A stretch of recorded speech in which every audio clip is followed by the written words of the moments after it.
Okay, welcome guys. Today we are looking at chapter 3 and I'm hoping to be able to um, bring some level of clarity to that.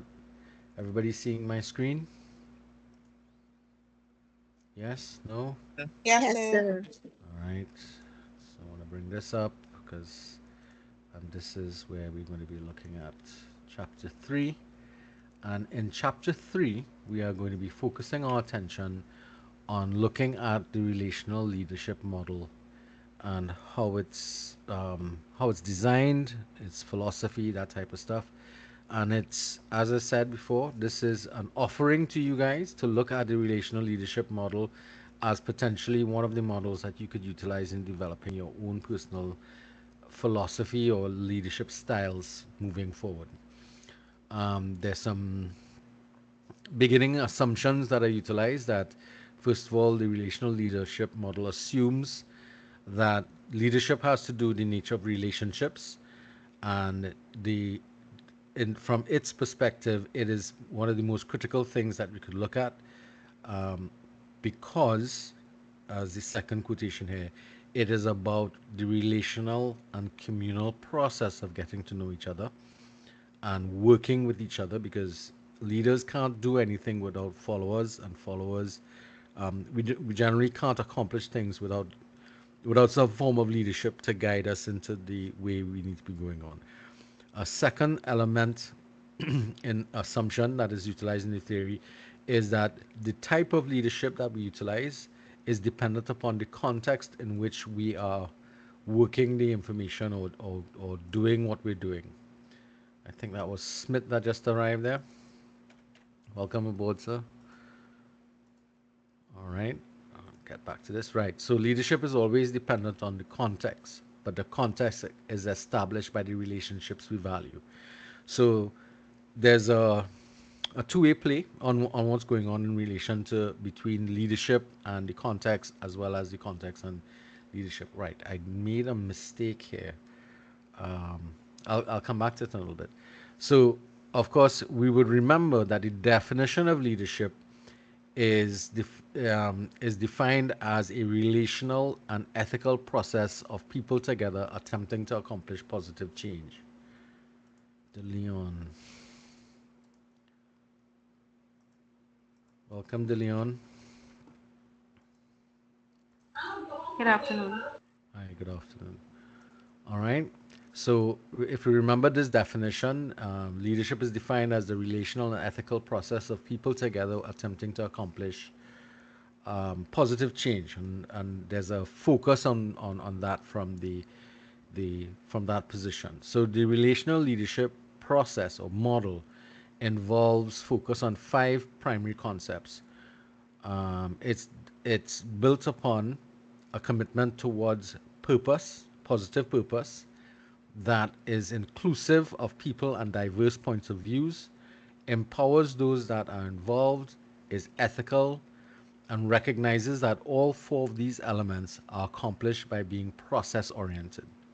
So here is a little bit of a visual representation of what the model should be looking like, where the process is overarching in all of the other four elements. Purpose is central, of course, because it kind of guides what we're doing. We are behaving in an inclusive and empowering manner, and of course, everything is going to be hinged upon being ethical in our behavior and our relationships. Now, I found a little video that might help us to speed up the process, because this is a long presentation, and this might help us to get through with this presentation a little faster than I normally would have, because this is the first time I'm seeing this video crop up as um, on YouTube. So I'm gonna take my chances and use it. But I forgot to do something in the sharing process, so I will stop sharing, start sharing again, make sure I include sound, and I will bring up a video for us to look at, and you all will let me know if you all are hearing it. Today we will be looking. Is everybody hearing that? Yes, Yes, sir. sir. Okay, good. So let's look at it. It's a short little thing, so a nice concise view of the model. Today, we will be looking at the relational leadership model. This inclusive model was created in the 1980s with college students in mind. The relational leadership model is a conceptual in nature. It offers insights into how leadership best emerges through a group processes that emphasizes the importance of relationships. Its authors, Comaves, Lucas, McMahon, frame leadership as learnable and able to occur within and outside positional roles. Relational leadership requires a way of engaging with a world in which the leader holds themselves as always morally accountable to others. Now, let's dive deeper into this model. There are 5 aspects to this model that will make it easier to understand. The first aspect of this model is that it is purposeful. It commits to goals through collaborative approaches that identify common ground and a shared vision that can be clearly communicated to motivate collective action between members. Next, this model is inclusive. It engages the complexity of diverse perspectives, experiences, and social identities, and has the desire to expand equity, emphasize empathy, and involves external stakeholders. This model is also empowering. It operates at the individual level through claiming the legitimacy of one's involvement, encourages others to do the same, and actively works to lessen barriers that could perhaps prevent others from getting involved. Ethics is also emphasized in this model. Ethical and moral values serve as group standards that guide decision making. Lastly, this model is process-oriented. It has processes for greeting the group, developing and maintaining cohesion, and acting collaboratively to achieve mission-driven goals. As a whole, all individuals are involved in the group leadership process. All 4 elements are accomplished by being process-oriented. This model calls for leaders to be knowledgeable, aware of themselves and others, and to act. So, how do we apply this concept? The model serves as a platform for reshaping informal theories of leadership that replicate and reinforce dominant norms, leader centricity, and command and control approaches. The relational leadership model responds to the question, leadership for what?, with an emphasis on creating positive change. The model is reliant on its explicit inclusion of a commitment to being ethical that steers leadership outcomes towards pro-social goals. The model explicitly acknowledges concepts such as power, inclusion, and ethics. One major weakness of the model is that it is aspirational in nature, making it challenging to translate to practice. Unlike many of the leadership theories, there has been no dedicated research on this model. Overall, this leadership theory emphasizes how the relationships formed between group members can change leadership outcomes.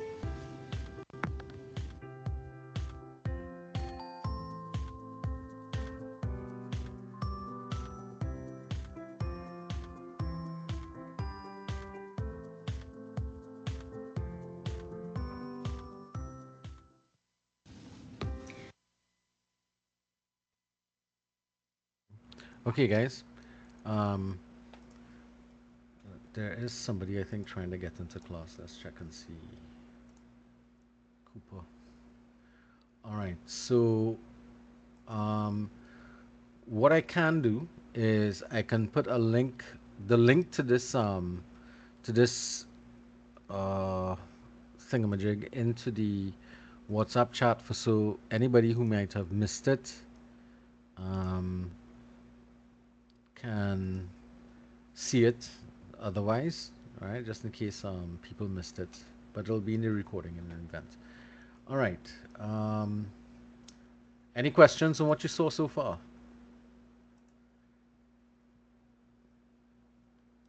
Any queries or questions? No, sir. All right. Okay, I'm going to have questions that I'm going to be asking people along the way. So we're going to examine it, but I think this model, the video helps us to kind of move through the various stages of the model quite easily. So the first thing that we talked about is that it's an aspirational model, meaning that it's a model that is proposed to encourage people to begin to think in a manner that we hope you'll be able to aspire towards. Of course, as I said, the challenge with it is that it is not there's not a lot of research in terms of its rollout. So We have to look at this as a model that is sort of like in waiting. Of course, because it's from the 80s, it will take some time to get some traction. But as we said, it's a model that it responds to something that we saw in leadership. Um, so if I give you some background as to where we got this, why we developed this course to begin with. So you'd have some sort of framework to look at where it came from and why we chose this model as opposed to all of the other different models that exist in terms of leadership models outside there. In 2010, 29 to 2010, we ran into a problem, if any of you all can remember. We had the housing crisis and we had a whole set of financial crashes that were taking place around the world. And of course, Trinidad wasn't isolated from it. We were part of the world and we had our own problems here. And what we saw during that time was an absolute failure in in leadership, especially in positions of power, taking responsibility for some of the actions that took place. The president at the time of the college believed that this was a failing on part of society because people were making excuses for the behaviors of these leaders in various positions of leadership. And we were seeing this as a failure in terms of leadership overall. We were given the task of developing a leadership model that brought into sharp focus the issue of ethical behavior. And in doing so, the research led us to this relational leadership model that encompasses or embeds in the model ethics and ethical behavior, which is why this course was developed and was added to the development of the bachelor's programs in COSTAT as a required course for all students who are doing any of the bachelors. So things have changed from then to now. Some courses still have it, other courses or other programs, I should say, have taken it off. So that's why sometimes when you come to this class, you have a great opportunity of meeting students from a wide range of programs throughout the institution. Some programs have designed their own ethics courses, but because this is a leadership program essentially, but it's leadership with the context of ethical values. Anybody remembers the period that I talked about? I'm talking about in the about 2010 or so. We had problems here. We're still suffering from some of the fallout from that time frame. In fact, in yesterday's budget speech or budget presentation, the government is now finalizing its sale of Clico shares. Any of y'all who may have any of y'all looked at the budget or listened to the budget, I should say, or read any articles about it thus far? Daniel, Yes, sir. all right. Any particular reason why is of interest to you? Um, how to explain? What Uh, what pro- uh, what program are you doing? Criminal justice. Hmm. And for Crim- you, I think the area of concern or attention would have been in the area of crime, right? Yes. Yeah. So you would have been focused on what the government's intentions were in terms of their proposed policies to help deal with the crime issues. The most the government could do is, So, but between me and you, mhm. 2,000 new vehicles to the police services, ain't really making no sense, sir. All Well, right. it's true. Well, it helps create some degree of mobility, but a lot of people ask the question, well, why do um, like yourself is what is it focused on? What are the policies that are going to be supported by the use of these vehicles? So one of the other So, but areas of what I was looking at, right, is that all right, you went to buy 2,000 more vehicles, right? What is the return on that investment? Because it's there's an no investment, but what is the return? there's no return Huh? on investment in that because Yeah? the nature of those assets are going to be destructive in nature because Liabilities. Yeah, yeah. because it's vehicles, so yeah, you will have to pay to maintain them. Hmm. You will have to pay to out to outfit them, to put on the lights, the sirens, You, the you, communication devices, etc. right? But what are you getting? Because from those 2,000 vehicles, I can guarantee you at least 500 gonna be parked up because that can be defective. I mean, that's just the reality. Well, it's not necessarily defective. What ends up happening with them is that they get involved with activities that damage them, and eventually Yes, they become unserviceable. Um, yes. and it happens And quicker so that's because why of the yeah. that's why I So asked the question: what is the return on the investment? there there there. All right. So this is where we have to think about um, the return on investment has to do with with whether or not you are producing a good or service for which you can charge money. All right.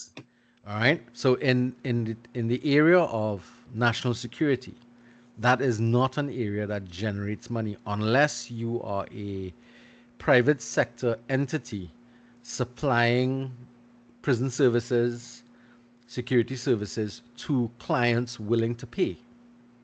You follow me? All right. And that's all So right. So right? probably the term return on investment, probably the wrong term. All right. Yeah.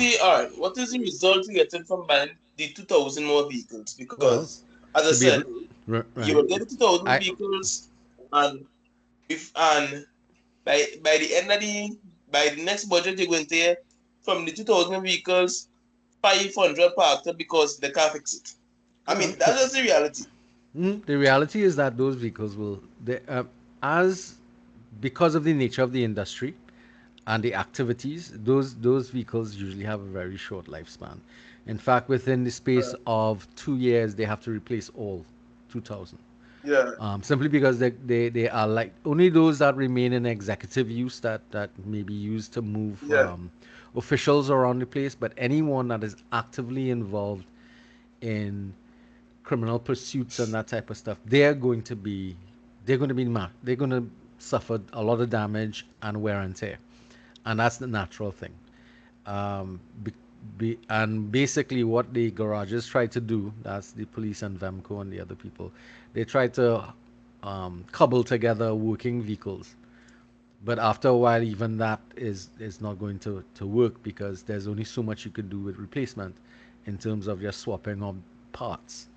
You eventually have to swap out the entire car. So it makes no sense from a financial point of view to keep on trying to maintain a car that is simply well beyond its utility. So a lot of people ask those questions, but what the question they ought to ask is, well, what are the policies behind this? We need these vehicles, yes, because police have to be mobile, they have to be able to move around the place. But what are the policies behind getting the mobility back up, bringing them up to that type of things? What are the things they intend to do? And those are the things that you'd probably find in the policy arrangements that are going to come out from the various other ministries that support national security. So they talk about acquiring more ships or seagoing vessels to be able to patrol the borders of the country. They've spoken to, so there are different aspects to this thing that they're probably going to be looking at. Now, the point I'm trying to make though is, or the question I was asking Daniel was, are you aware what I was talking about in from the year 2010? with the housing market crash. Yeah, and what was going on in in Trinidad at that time and around the I'm not world. gonna lie, no, sir. I'm not gonna lie to you, no. No, you can't remember. All right. So do any of you all remember that housing crash where we had all these financial institutions that failed around, and there were people also caught in major um, money laundering activities and pyramid schemes during that period of time as well. And we saw a lot of behavior by leaders in political office, basically doing things that really smacked of being uh, what's the word I want to use? At the time, and I have to be careful how I say this, we had a minister of finance and they were able to withdraw their money from an instrument days before the instrument failed. So they were able to protect themselves, and the belief was that the individual concerned had prior knowledge to the failure of the instrument, the financial instrument, and was able to recoup all of her money before, sorry, all of their money So this before. is the Henrico that you're talking about? Yes. So that is I Karen was, This is the Henrico that yeah, I you're was talking trying to avoid that name, yeah, because she's very No, but this is adamant. the Henrico that you're talking about. Sorry, This is those the are Henrico that you're speaking about. correct. Yes, the Hindu Credit Union came up with that. The Clico Financial came up with that as well, and that's actually where the government intervened and started to buy, well, took ownership. In fact, Republic Bank was part of that as well because Clico owned 51% shares of Republic Bank, and that became problematic because we couldn't afford a bank that was probably, well, it was at the time the largest bank in Trinidad to fail. Because if that bank had failed, um, large sections of our society and business would have failed with it. So there was a need for government to step in and kind of save the day. And just this last budget, they were talking about the last asset that they're holding in terms of ownership of shares in Clico Financial that they're now going to dispense with. Um, and of course, he talked about how much billions of dollars the government spent in the bailout of those companies. But in the midst of that bailout, there were behaviors from government ministers, financial leaders, and other banking institutions that smacked of unethical behavior. The one that I talked about as well, we will talk about here is with the Minister of Finance at the time, Ms. Teixeira, and the way in which she sort of magically was able to get her money out of a particular financial instrument before all the instruments failed. And I had lots of friends, and even myself, I suffered from that. I lost investments I had in Clico Financial pension plans and that type of stuff. That people's money just disappeared. And in the light of that, this program was sort of developed because we were looking at the failure of leadership around us coming out of that period. And we went into situations like that in a lot of instances. All right. So that's the context in which this program was developed. Christopher, welcome. All right. Good So, afternoon, Doctor. Sorry good for being afternoon, late. sir. All right. So that's the context in which we got this leadership model arriving, and the way in which it was developed was really true. It's going to be a lot of you guys paying attention to the um, the development of your own idea. So we have to look. So the relational leadership model sits upon the beginning. It begins with the concept of purpose. So when you in any form of organization, generally, if it's a corporate organization or a social organization or a community-driven organization, there is some function or goal that it's trying to achieve. If it's simply a goal of profitability, then we understand that that's a corporate entity. But along with those financial objectives, there are also other objectives that the organization has. Now, where can we see that expressed in the documentation of businesses and organization is in their vision and mission statements. Any of you all working in organizations where you are familiar with your organizational vision and mission statements?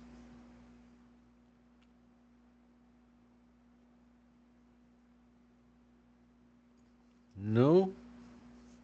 Can you just repeat the question? Are any of you all working in organizations where you are familiar with their vision and mission statements? Yeah, yes, sir. Who's here? Lazan?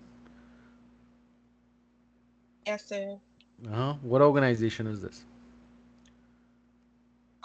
Well, I work in the United Nations, Right? And are you and familiar with their vision and mission statements?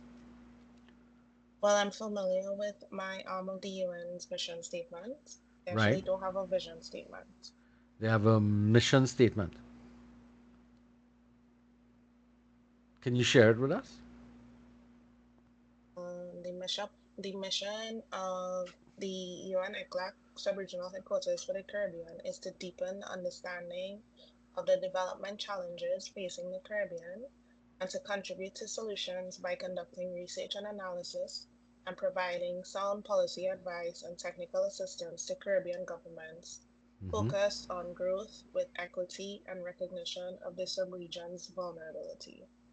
Excellent. Thank you very much. Everybody kind of gets an idea of what her organization does from from the mission statement. That's what they do. So there's another group that's going to focus their attention on vision and mission in great detail in one of the presentations. And remember, vision is where you want to go. Mission is how you're going to get there. All right. So when we talk about the purpose of an organization, it is usually indicative of its vision and mission statements. Those statements or those positions or purpose of the organization, they should be, of all the things in terms of the relational leadership model, they should be inclusive, empowering, and ethical. And it should include others, empower them to use their own personal leadership to be able to get there, as well as their skills and talent, and that it's ethical in its outlay so that it benefits everybody involved in the organization. And if we listen to the tonality of Lazan's organization, you can hear that in its purpose. Now, the organization is vision driven, not position driven. Now, what does that mean? If an organization is vision driven, it means that do I have that there? All right, so we'll get to this in a little more details here. But vision driven means that if the person in charge of the organization changes over time, that vision doesn't change with the individual. Everybody kind of grasp that concept? Miss Otley, welcome.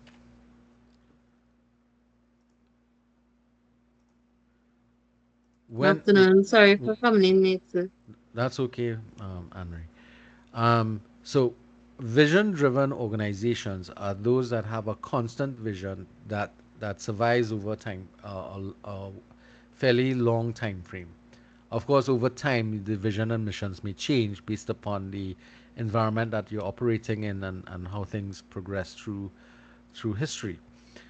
But there are other organizations, especially those that tend to be family run or family businesses and stuff like that, where the objectives of the organization change in relation to who's sitting in that particular position, and that can lead to a fair amount of discomfort and switch around in terms of what you end up happening is that there's a lack of consistency in terms of what we're doing and how we're doing things. So it's generally going to be that most of organizations tend to be more vision driven, but there will be situations where you'll come up um, with position driven organizations as well. Um, as I said, those tend to be family businesses and stuff where whoever's sitting at the helm of the organization will drive the organizational objectives and so on. All right. Most of us hopefully will be working in a vision driven organization where the vision is really established and it is established in a manner in which it meets these other requirements, that it's empowering, it's inclusive, and it's ethical. That's the nature of it. Now, we talked about this, that any individual taking part in leadership processes need to know themselves. And when we talk about knowing themselves, we're talking about the knowing, being, doing elements that we spoke about before. So, knowing element also includes not only knowing yourself, but also knowing all your capacity and your skill levels and so on. being aware of your being, meaning your value structure, your ethical values, and of course, it is dependent on you then acting upon knowing and being the way you are. That type of stuff that we're looking at here. The process that you're utilizing is one in which it's never ending. You will constantly be going through that process of knowing, being, doing in a circular manner, in the sense that you every time you make the journey of reevaluating yourself, it's going to spiral outwards with improved levels of perception. And this is why I prefer to think of it more of a spiral rather than a circle, um, because a circle means that you're simply, you know, staying within um, one set of well, your perception is not widening; it is remaining the same over time. But if it spirals outwards, it means that you are spiraling in a direction where your perception, your understanding, your knowledge base, your behavior is is being built upon a better understanding of who you are, and you're therefore spiraling outwards, as opposed to simply a straight path type of thing. Now, let's come back to one thing that we do, because this part is going to come up all the time, which is all of the elements of this model is process oriented. What do we understand by being process oriented? Anybody willing to tackle that?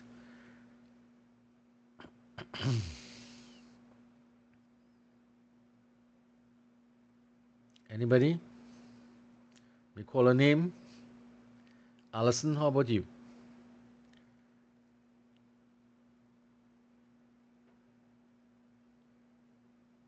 What do you understand by being process oriented? Sorry, Lee. Can't give an answer this time. You can't? All right. Daniel, how about you? Well, sorry, Daniel Oxley. Well, being process oriented, but to me, I would just say is following the process, I guess. Like following, like, say, outlined or like an outlined process a certain situation, or being by the book or something like that. Mhm. All right, let's ask some questions so they get a better idea of what process oriented might be. Daniel, I'm speaking to you. So Yes, sir. Daniel, do you cook? Um, I can't, I guess. You well, you either can or you can't, right? Yeah, yeah. All right. So what is something that you like to make? Well, I said I can't. I never said I did. I don't really know what I like to make. What can you make? I guess like everybody can make macaroni and cheese, so macaroni and cheese, I guess. All right. So let's take a simple dish like macaroni and cheese that could become very, very interesting. All right. So how do you go about making macaroni and cheese? Well, firstly you boil the water. You wait Uh-huh. till it's boiling, then you add your macaroni. Then Uh-huh. while the macaroni is boiling, you will like grate your cheese. You'll get seasoning set aside. You'll get your milk, your butter, and stuff Hmm. like that.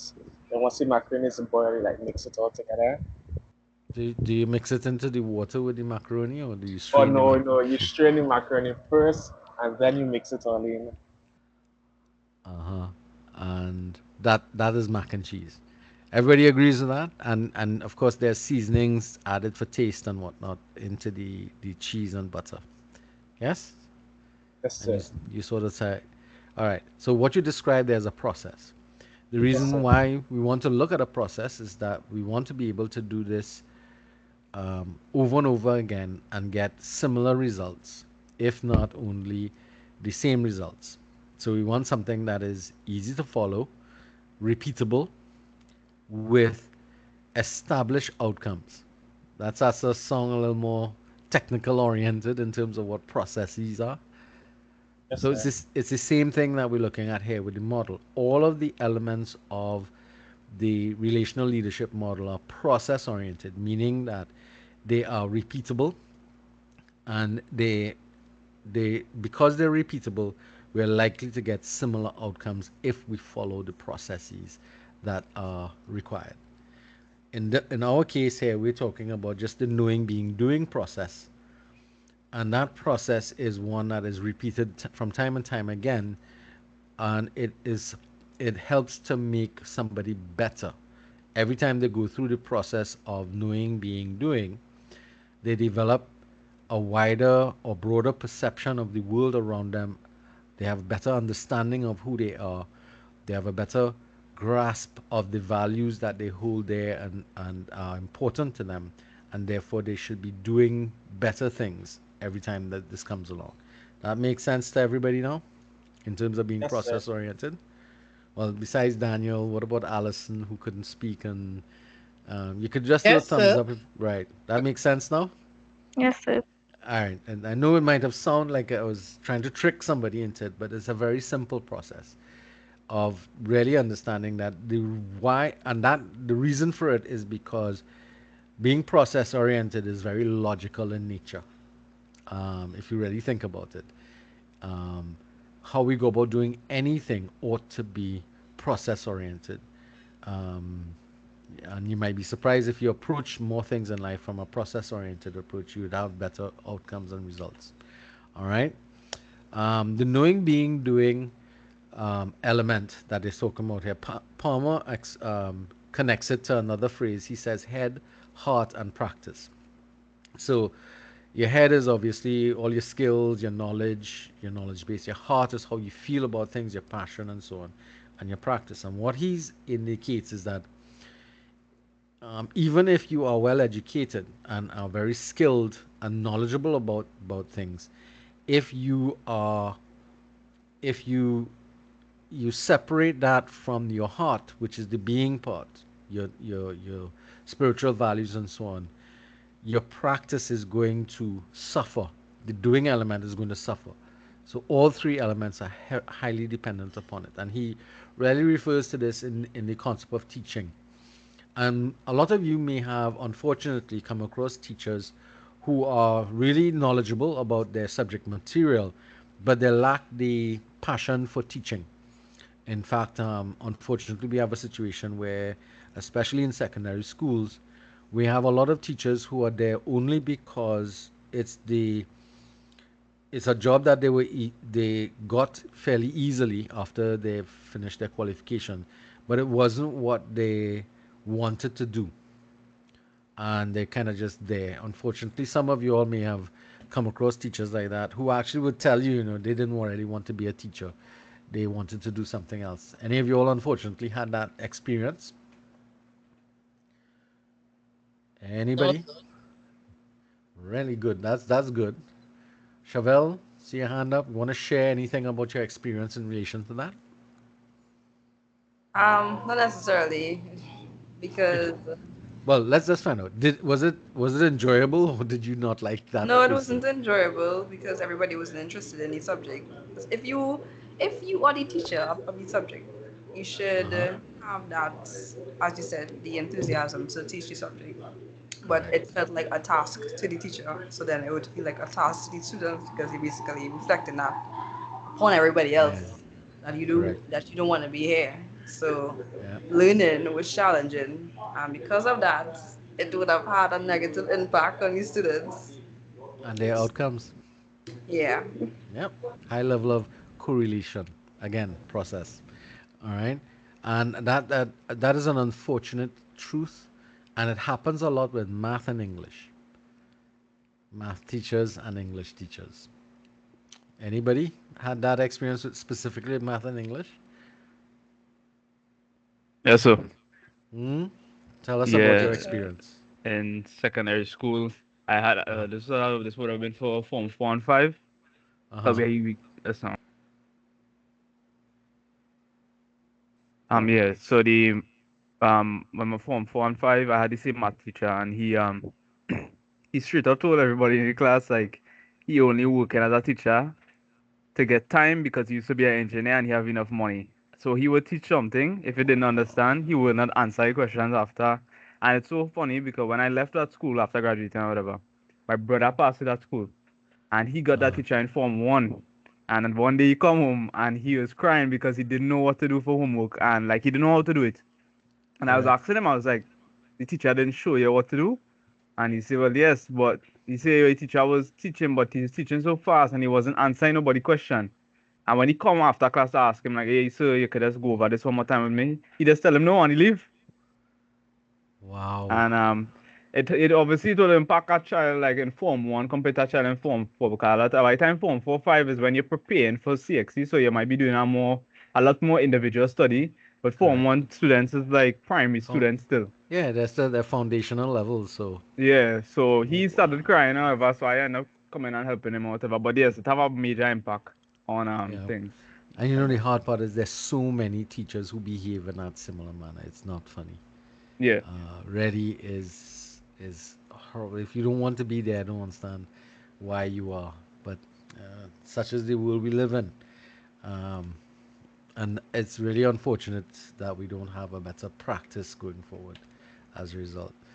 And so it's so sad, people will collaborate with those individuals who they see as being credible, which is they know that they know what they're talking about, and leaders that therefore would need to demonstrate their competencies with that particular thing. So there are four other skills that they talk about here in the knowing being doing part: interpersonal skills, conceptual skills, technical skills, and tactical skills. The interpersonal is communication skills, and obviously in terms of the types of the lecturer that the last gentleman was talking about, he had very poor communication skills. He may have been able to think creatively, but he wasn't willing to bring that concept out to the students in the class, and that unfortunately tends to have a knock-on effect in the sense that it tends to smother creativity in those around you if you behave in a negative manner in that part. Technical skills, obviously, um, that is dependent upon your degree of expertise with the technology that you're dealing with or the subject material that you're dealing with. So, of course, people will trust you more if you display the skill levels involved with that. Tactical skills are another set of skills. This is how you work on your relationship with other people around you, how you're able to negotiate with them, how you're able to work with other people, collaboration, and so on. Your human relations. The trickiest ones really are the interpersonal, conceptual, and tactical. Far too often we are ineffective in communication because we focus only on what we are saying, but not on the receiver and what the receiver is thinking and perceiving. Creativity is something that is oftentimes squashed out of us early in our childhood, in schools, unfortunately, where um, any form of creative activity or creative sort of action is kind of stamped out because they just want you to toe the line, shut up and listen to what I have to say. Don't think on your own. And of course, tactical skills require time to develop and practice. This is one of the reasons why a lot of students in the college have problems working in groups. And this is something because some of the tactical skills required for working with other people don't necessarily, aren't being put to use when we get together and start to try to work with each other. And again, as a leader, these are things that you're going to have to develop efficiency in dealing with if you're going to be a good leader. But at the same time, we have to understand if we can view these things and say, listen, I have some problems with one of these areas, then from a knowing aspect, from your own analysis of yourself, it'll be something that you go and work on. So it's not something that you just look at one and done. You have to be constantly updating and upgrading your abilities in all of these areas. If you stop learning, you're going to stop growing, and that means you're just going to stop doing things around us. All right, so we already talked about the being part, which is, knowing who you are and what you believe in. Um, it's what you believe is going to be right and correct. And that means that is going to be part of who you are as a person, what they call your character. All right. And of course, the doing part is going to be affected by all of those things that went before. So that's the process that they're talking about. Now, in terms of doing things, we have problems with people who are perfectionists. So if anybody here in our class here suffers from OCD, or well, OCD is one of the things. They like everything in a particular way, and there's a level of perfection that is required for us to be able to do things. Then you might fall into a category of being a leader who fails to act because of a fixation on having um, all of the resources put in place before you do something. So oftentimes, and we could think about this in the context of chaos theory that we met before, the world around us is not this nice, clean place, orderly and everything in its place. The world around us is messy. It's it doesn't meet our day-to-day requirements, and therefore we have to act. I have worked with leaders and managers who don't like to they're like perfectionists. They want things done in a particular manner, and we end up doing nothing. And that's probably one of the worst things that can happen to you in an organization. The organization is going nowhere because the person is unwilling to do anything because they don't have everything in place. What also comes with that is that that starts to reflect a situation in which they don't want to do anything because they're afraid of failure. And that fear of failure means that they don't want to take chances. And if you are working in that kind of concept of the not taking chances, more than likely you are not open to making mistakes. Now, this is a kind of nonsensical thing to do. There's nothing in this world that you will do and get right the first time. And that's a big argument I used to have with some of my colleagues in teaching. In terms of, I would give my students, just from a practice point of view, I would give my students opportunities to do over assignments if I felt the first time that they did it, it wasn't done correctly or it wasn't done well. And the reason for doing that is because I am of the firm belief people don't, you know, become perfect at something with doing it just once. You know, two or three times before you can kind of get on top of things. That's an important element that that I have. In fact, in my e-classes at this point in time, when I do quizzes, I usually offer the students, you know, 2 to 3 attempts at a quiz. Why? Because maybe the first time you did it, you didn't quite get the work, understand the concepts. Try again, see if you could get a better score. All right, learn from your mistakes, and take a chance. And I have found that most students are able to, well, most students appreciate that approach, but I've found a lot of my colleagues look at me and ask me, well, you're just making more work for yourself. And I always say, well, but is that's my job. My job is to take risks, let students take chances, and learn from making mistakes and learn from trying to do things over and over again. This concept of one and done for me has always been a nonsensical approach to learning. And the same thing holds here for being in leadership positions. If you're working with leaders who don't like to take chances, don't accept mistakes, it means that they're going to discourage anybody in the organization from taking a chance, because they will ridicule people for making mistakes, and that is horrible, because nobody ever came out of the womb knowing everything. Understand? So if that's the case, then as a leader, you want to encourage a situation or circumstance or an environment in which you create a learning atmosphere. And you're willing to do that by three things: through your own learning practices, all right, not just giving up when you do something and you don't get right, by helping others to learn, you probably utilizing that same trial and error methodology, and by helping to create a environment as a leader that promotes learning through, that communal type of experimentation and working on things together, and not ridiculing people and making fun of them when they do things and they make mistakes. And that's another element that takes place in classrooms.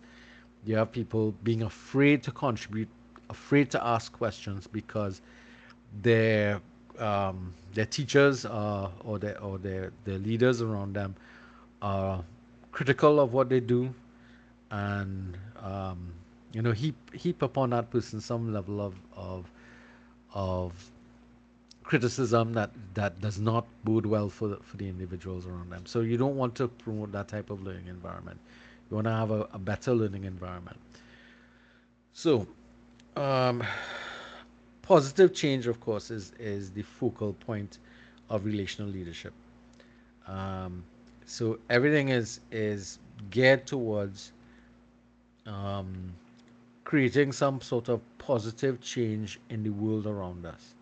So that's the first thing that it talks about. And of course, in terms of it being purposeful and positive, we tend to develop these concepts primarily from the use of socialized visions as opposed to personalized visions. Now, this is very similar to what we were looking at prior.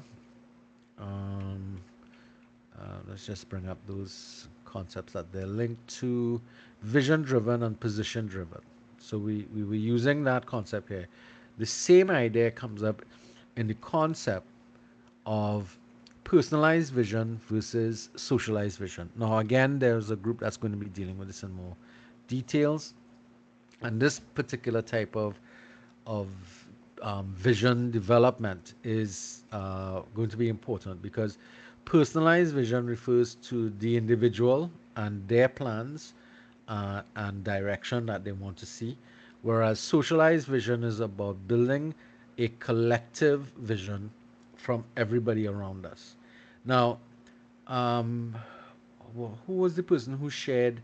Lizanne, you shared the vision of the UN, the branch of the UN that you're working in. Um, how was that vision brought to you, or that mission brought to you, when you first started in the organization? Was that Um, mission already existing before you came?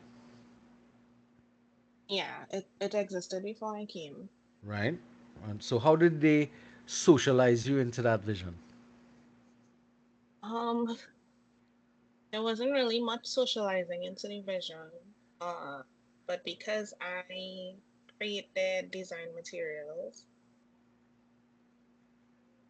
doing Uh-huh. research on the organization gave me The opportunity. gave me that information. Yeah. All right. Was there some sort of, when you first started working, was there somebody who kind of indoctrinated you a little bit into the organizational's goals and objectives?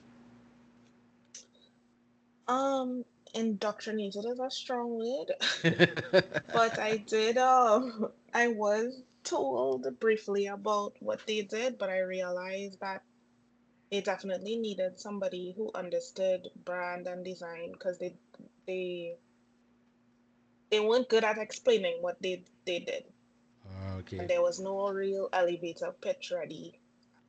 They're very they're very analytical about their approach, Uh-huh. so it's not easily understood when they explain it. So it took And some time through it just going to the meetings and understanding everything to understand how sounds like they were this very data how driven. they are very data driven. They are very data and statistics.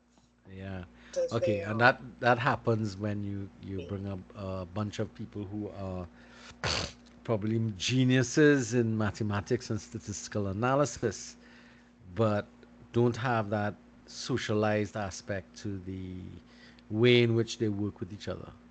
So they're in dire need of yeah. somebody who has a more, maybe yourself, who has a more socialized approach to developing concepts and ideas, because you'll get a lot more done in that sense, because then people can clearly share in the vision because they feel involved in it. Now, for a lot of people, they don't get the opportunity to take part in the development of an organization's vision and mission statements. I was fortunate to be involved with the development of the vision and mission statements for COSTAT because I was working in John Donaldson at the time, John Donaldson Technical Institute, as a lecturer there, and that was in the mid 90s.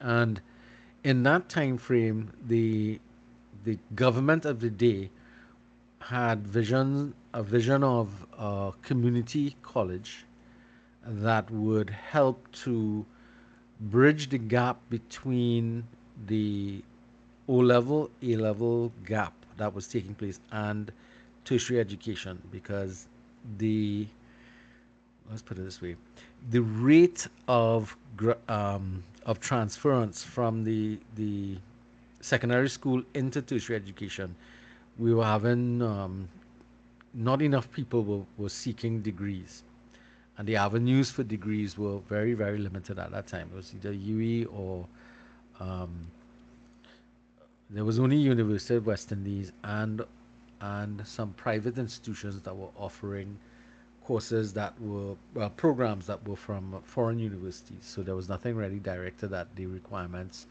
for the country collectively. And then the University of the West Indies is more Caribbean in its focus and not necessarily focused on the needs of Trinidad in itself. So we were able to get together to develop this vision and mission statement for the what was at that point in time called the National Community College of Trinidad and Tobago, which eventually became what we are today, which is COSTAT. And I remember we went through a very long process, probably about 6 months to a year, of getting people from all different parts of the organization to contribute to a mission and vision statement. It was a long, drawn out process. But I know during that process of including people's points of views and positions, we all felt part of the organization. So when it became time to make selection and choices of what to do with my life, I had no problem resigning from the Ministry of Education and um, joining the Costat family back in the year of 2007. But I was there at its very genesis in the late 90s, well, mid 90s into to 2000, which is when the act was proclaimed in Parliament in the year 2000.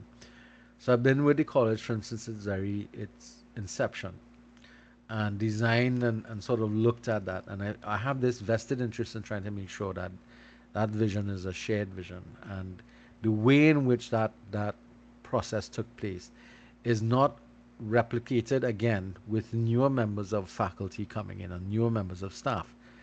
But we have to work out a way, like Lizanne was talking about, a way in which when you bring new people into the organization, you have to help them um, buy into this vision. Because if you buy into the vision and mission, then they become easier to work with because we are all looking at the same objectives, and we're trying to find the best way to get that done. And that is a really important part. That and effective leaders don't just impose their visions on others; they recruit others to a shared vision. And especially now, where power tends to coalesce around ideas and not necessarily people. Leadership is a partnership, and that's the important thing that we have to pay attention to. The fact that effective leadership is purposeful, and that purpose is something that we come together in partnership to try and achieve, and in a lot of instances in partnership to conceive. All right, so that is why it is important. So there's a group that's going to be dealing with vision and mission statements in a more meaningful manner than I can tackle with here, in terms of what vision does, how it works, vision and mission, and I would leave that for that group to working with that. The second element that we're talking about here is working for positive change. Now, this is generally something that happens with our function in an organization. We are looking at some issue or problem that's facing us in our society, in the world around us, and we are working towards making some sort of positive change in the environment. And through doing that, we are hopefully going to gain something from it. Now, in terms of, again, context wise, again, If you're thinking about a corporation, if a corporation focuses its attention at profit making, but in so doing, in profit making, it finds an issue or problem and tries to find a positive way to correct the issue or to deal with the problem or to deal with the gap in people's lives, then that positive change is likely to yield for them greater returns. So they're doing something good, but it's also profitable for the organization. There's no that they're not mutually exclusive activities. But if your actions are not positive, which unfortunately tends to be a lot of how things develop around us, that people do things that are not intentionally, that that don't actually do anything good for us, then maybe you should kind of think about what you're doing, because would you really want to work in an organization like that is doing things that is hurting positions of people or hurting people in the long run? And that's something that I mean, you would have to work with and believe, all right, in terms of what you're going to be doing. So, Eric, again, this is what we talk about: positive change.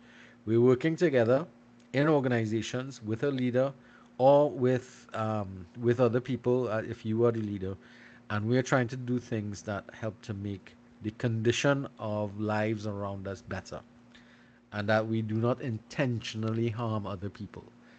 If we know we are doing things that are intentionally destructive, then something wrong with we. Right? But think about it from that perspective.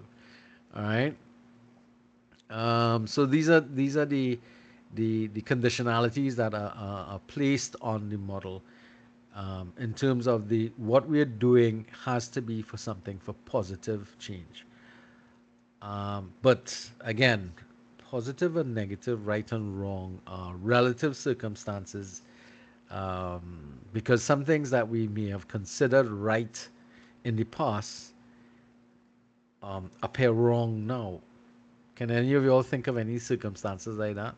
Things that were done, or things that we do in the past or have done in the past, have proven themselves to be incorrect or wrong in current based upon our current understanding of things. Can anybody think of circumstances like that at all? Maybe corporal punishment. Is that necessarily a good thing or a bad thing? Explain your circumstance. What are you trying to say? I think I think it was proven that it's not necessary, that Is there it are other ways of punishing children of and it's not discipline? necessarily, or disciplining children and it's not Yeah. necessarily you know in a Okay. Okay. abusive type manner. True. Yeah. Yeah. Because in itself, it leads to its own trauma. So yes, that could be something that we perceived as being wrong in the past or right in the past. The use of corporal Correct. punishment in homes and in schools. Um, but Well, I'm talking about specifically in schools. all right, okay, Um, but yes, I guess in homes as well. yeah. Well, it's something that is not popular in a lot of cultures to physically punish anybody. Um, Trust me, the bad eye from your parents was usually worse than the cut tail I used to get. Although back in my day, we used to get some serious cut tail in school and home. And worse yet, if you got licks in school, you dare not come home and tell them you get licks. Because more than likely you get more blues again. All right. But can you think of anything else that in the past was done, believing it to be, okay and acceptable, that is today viewed as being, not a good thing for us? Anybody? That's a good analogy to Lizanne made in terms of corporal punishment. Can anybody think about anything else? Nicholas?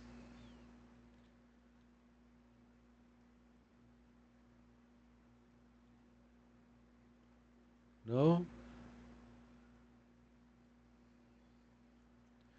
Think about it, guys, because there are a lot of things that in the past, this is the problem I'm trying to bring up to you is that positive changes are relative term.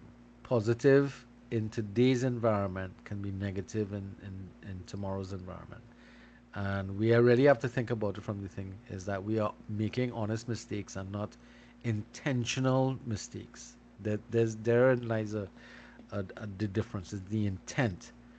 The intent of the organization has to be one that we're looking at improving circumstances and situations.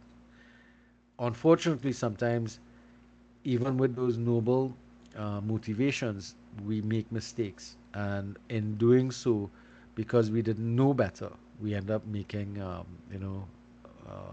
creating more problems. But it wasn't for because it was intentional, but it was, causal because we didn't quite understand what the entire process was going to be. All right. All right. So again, when we're working towards change, the issues that we have to pay attention to is, do people like change? No. Especially in the in work, we're gonna have a situation where nobody, well, some people will welcome change, other people will not, and the reason for this is because when you institute change, you're making the world uncomfortable for people because they've already developed some comfort level of behavior. Think about when we had COVID 19, the COVID pandemic come up. We had a situation where we had to make radical changes to our teaching, both the learning and teaching and learning environments.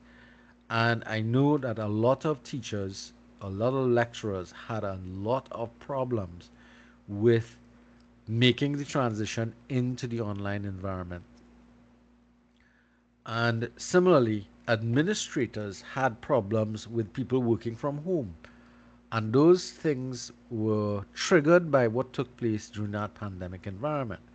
That's the unfreezing issue that takes place with the organization. So the organization had to break down all of its structures to be able to make the change necessary for survival.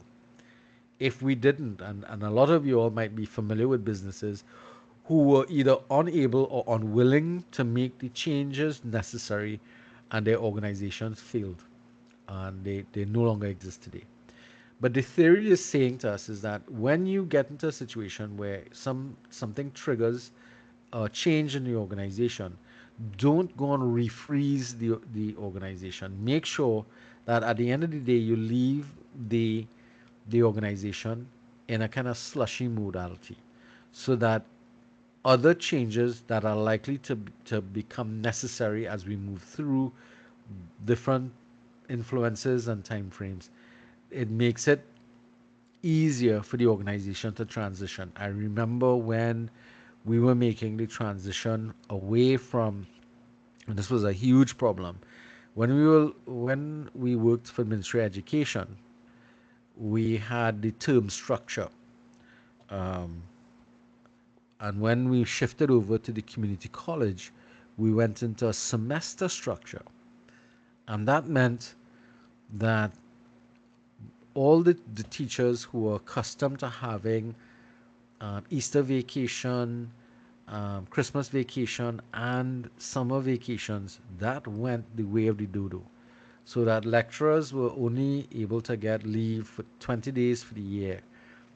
To this day, I mean, a lot of lecturers or people who come from the secondary school system into the system here at the college, if they come from a secondary school system or from the general school system, they always have problems with the fact that we always have classes going on.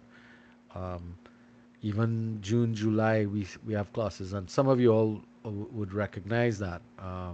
We had to pause that a little bit during the period of the pandemic, but it's back up now. That we have a third semester that falls into that little time frame of the June, July, where the rest of um, the rest of the schooling population is on holiday, and we're not. We're still at work. And in fact, a lot of my colleagues And my family, for instance, they would assume, hey, we're on holidays now. And they would say, no, no, I'm still teaching. I have classes going on right now. And, it's because, it's outside of the, the norm that they were accustomed to. And when we had to make those changes, I remember a lot of people were very upset by the, sorry, the way in which those changes were being made. Excuse me.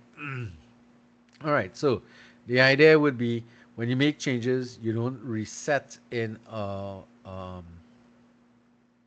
a solid state, but you set yourself up in some sort of transitionary state or some, as I could, slushy type of state to be able to do it. Now, there's a group that is going to be presenting a chapter on leading change.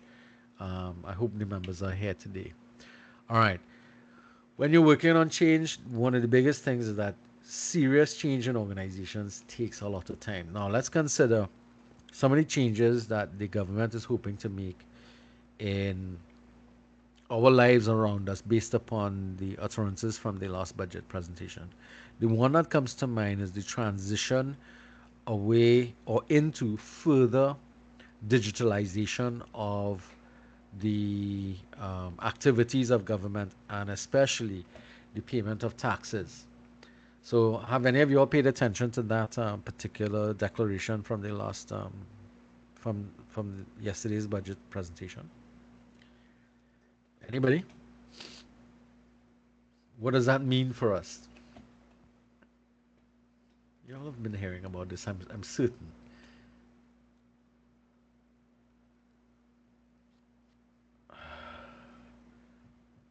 No, no, no, no, no. You all can't not have taken note of those things from.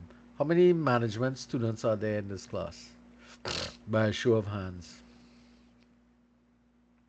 So, Mr. Oxley, hand just went up. Um, Bishop, right? So let me ask Daniel Oxley something here. Daniel, did you pay attention to the fact that we have this transition into the digital cashless system that the government is talking about? Well, yes, sir. I read about it in the articles posted after the budget, but I don't really watch the budget. It runs so That's far fine. too That's long. fine. That's fine. It can be boring, but it's important as a student of management in particular to pay attention to um, policy change that's taking place at the level of the government because it impacts upon what takes place around us. Would you agree? That is true, sir. I agree. All right. So at least if you didn't look at the budget or listen to the budget, you can go and read the documents, um, and look at it coming up, and then look at the analysis of it. Because one of the things that is likely to happen with a lot of people, Daniel, is resistance to that form of change, both within the government itself in terms of the political, not the public sector's workers, as well as in the general public who don't feel comfortable with making those sort of transitions. You all follow what I'm talking about? Who Yes, sir. might find themselves at risk. I see Chatagun, your hand is still up. Karishma? Yes, sir. Yeah, I see your hand still up. Did you want to make a comment? Oh, so sorry. Okay. All right. So the issue here that they're talking about, they're putting these changes in place and they will take time. And of course, whenever you're working in towards change, it always requires a lot of time and a lot of energy. And it means you also have to have people who are willing to, go the extra mile to get those changes made. So if we think about that digitalization thing, it means that it can't only be the government willing to make the change, but they have to instill in other elements of the community and the world around us in Trinidad to actually make those changes moving forward. That makes sense? All right.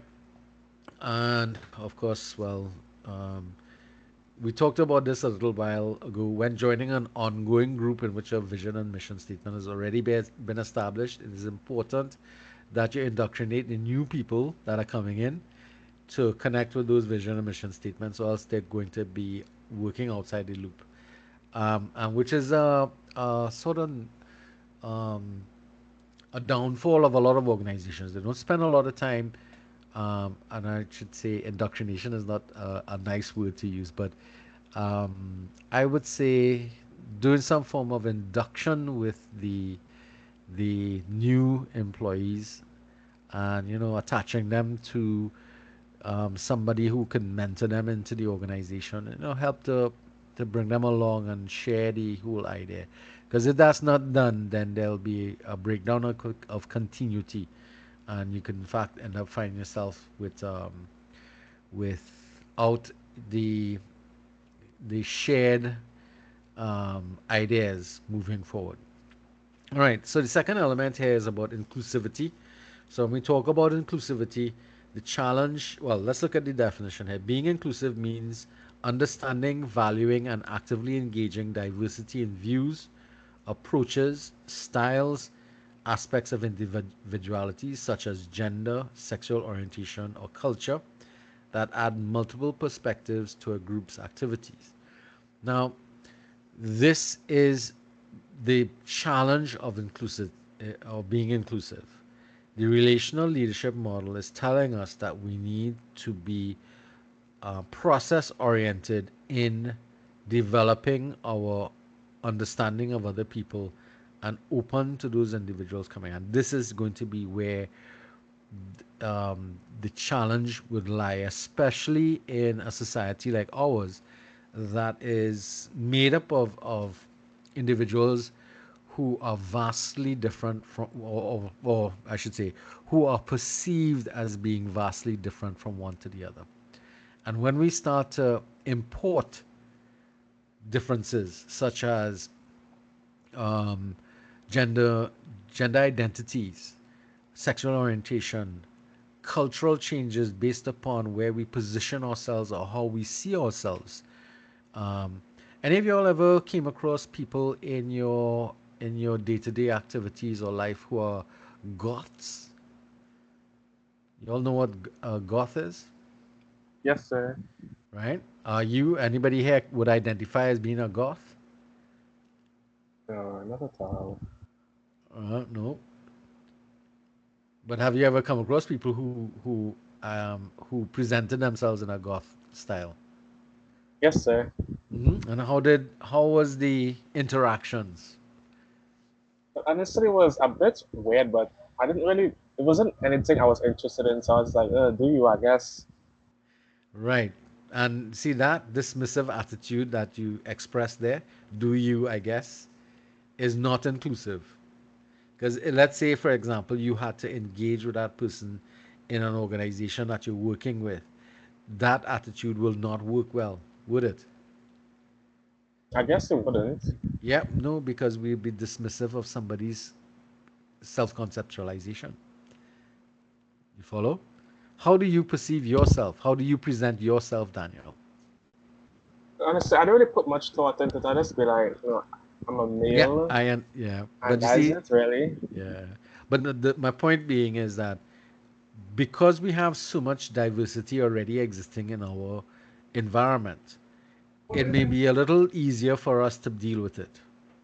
But we sometimes make some very broad based statements and behaviors that are actually, in another circumstance, be seen as being absolutely exclusive in nature. And we tend to, almost somebody would probably, label you as being a separatist type of individual and that type of stuff. So the challenge of being inclusive in your behavior, both as a leader and as a follower, but more so as a leader, because where you lead, others will follow. And how you treat with other people is going to be a challenge, especially if you find yourselves, and this oftentimes happens with people who are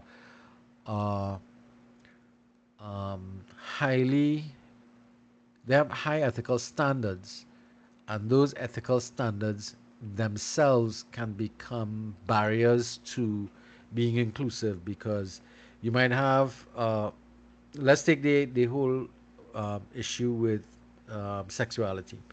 You might have value structures inherent from your religious background that in its in its sense is what you believe in, but creates a barrier for inclusivity and in the actions of you being dismissive of people who position themselves as maybe gay, bisexual, the whole host um, some of y'all can probably help me with the terminologies that are utilized now, because there's so many different sexual orientations. There's some people who are non-sexual in nature. You have transgendered. You have wow. There's so many things now, and it's getting more and more complicated. But in our society, sorry, go ahead, Chevelle. Sorry, Oh, nothing. oh no, no. I mean, you open your mic and it's something you wanted to say. Say it. No. Is it uncomfortable for you when I speak about these types of things? No, I'm fine with it. It is a All right. topic of discussion, but doesn't But faze me. all right. But let's consider how much experience have you had with individuals who come to you or come or around you who have that type of diversity? Um, Not many. Not that much, but it is known. Mm-hmm. It's not like a secret or anything amongst my coworkers or my friends. So, All right. and then even on social media, it is very much highlighted. So I think that more Yeah. people are coming into like themselves and such. So I don't know. Yeah. People who find themselves, I guess. Yeah. All right. Um, all right. That's cool. No problems there. All right, but understand now what I'm talking about in terms of the challenge of being inclusive. So there are some elements that you have to be looking out for in terms of remembering how you are going to have to be or become in terms of being able to respect the differences that people are going to come to you with. And some of the differences might be very obvious. There may be other differences that are going to be problematic. Being inclusive requires that you're able to listen with empathy. What does that mean? Listening with empathy. Anybody willing to explain what that is? I would say being able to put yourself in someone else's shoes. Right, and yeah, it's Um, a little beyond sympathy. It's yeah. empathy, right? Sympathy is feeling sorry for somebody. Empathy So it's is like without judgments. correct, yes, but empathy is also identifying with the individual and the how they feel, and that is a challenge because um, if you come across somebody who perceives themselves possibly to be what's that? I want to find something that might be a little easy to identify. Even for me, it's a little difficult. They identify as them and they. You all know? Ever heard those things? Those phrases as people who identify in particular pronouns. Their pronouns are so and so. Yes, sir. So All right, and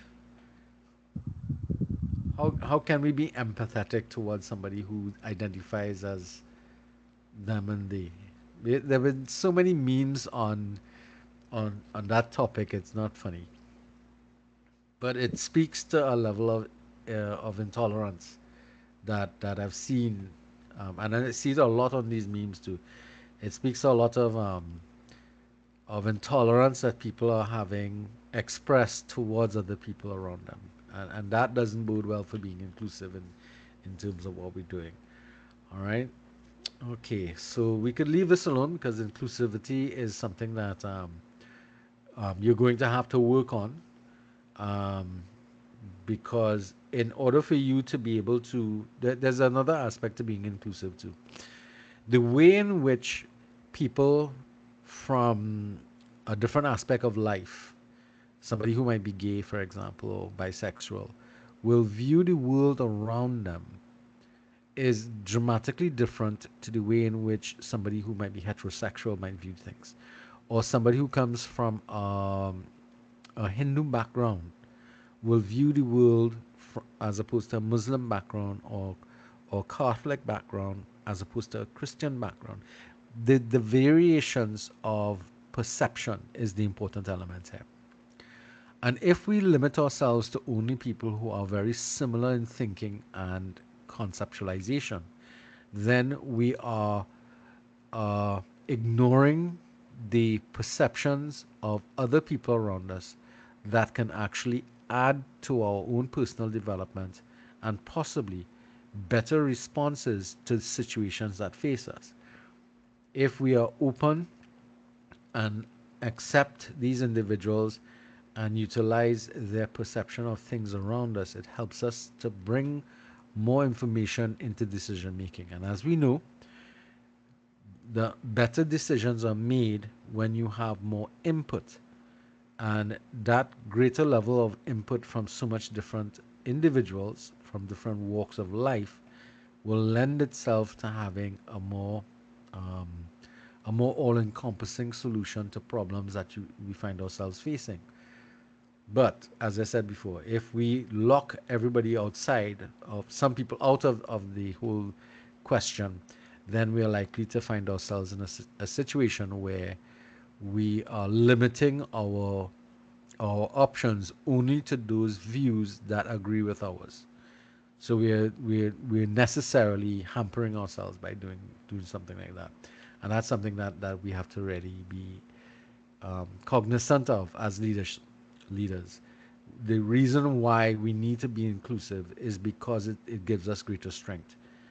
Because we can't afford to ignore the different options that are available outside there. That's really important for us to pay attention to. All right. Okay. So moving along, um, talked about that. Anybody else has anything they want to add to this?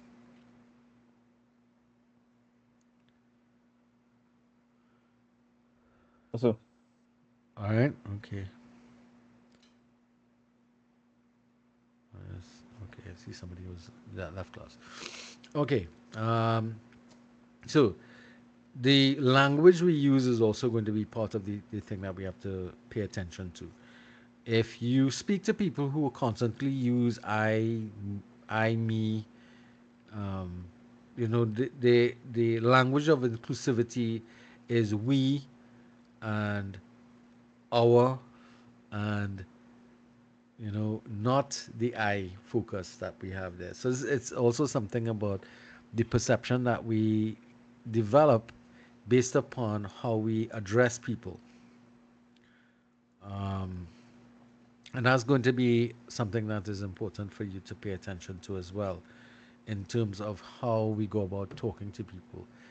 Of course, you can't get away from utilizing the word I all the time, but if that's the way in which you always tend to communicate, I this, I that, I the next, and we've come across people like this not necessarily in leadership positions, but around us. People who are so self-centered that everything is about them, and they don't care about the positions, point of views, or even the consequences of their behavior to other people.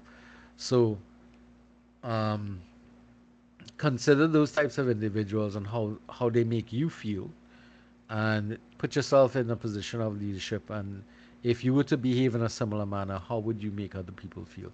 Start to think about it from that perspective. All right. Okay, so let's. So another aspect of inclusivity is decision making. Now, this might sound a little strange, but based upon inclusivity, you should not be using democratic systems of decision making. You should use more consensus approaches to decision making. Now, anybody willing to explain the difference and why it will be important?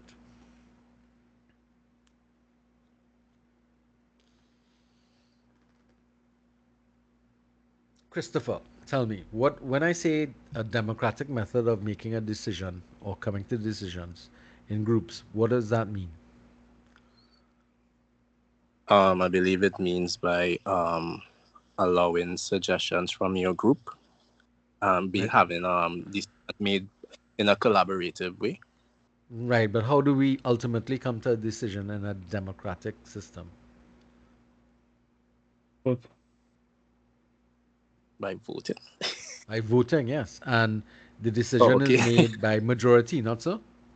By majority, yes. Right. So that's that. This class is made up of 30 people, and we have a discussion about what we're going to do, and we have an election or we have voting take place, and out of the 30, 16 people decide we go in one direction. That makes sense, right? Because that's the system we're using. We're voting, and the majority rules, correct? Correct. So, how would you feel if you were part of the 14 that voted against? Um, I would be in a disposition where I would like be in a disposition where I would see where their way goes. Yeah, but The how does it 16. make you feel? Honestly, it will be like, well, we'll see. Basically, Right. So like it's a sort if of it's disengage. That attitude, yeah, you yeah. start to I'm being disengage honest. already. I ready to But say I told you also. You understand? correct, right. And you see, that is exactly the reason why democratic systems of decision making in groups is not a good methodology. What we should be utilizing is consensus models. All right. So what does consensus building require? Anybody willing to chance on that? How about Miss Jaggernaut?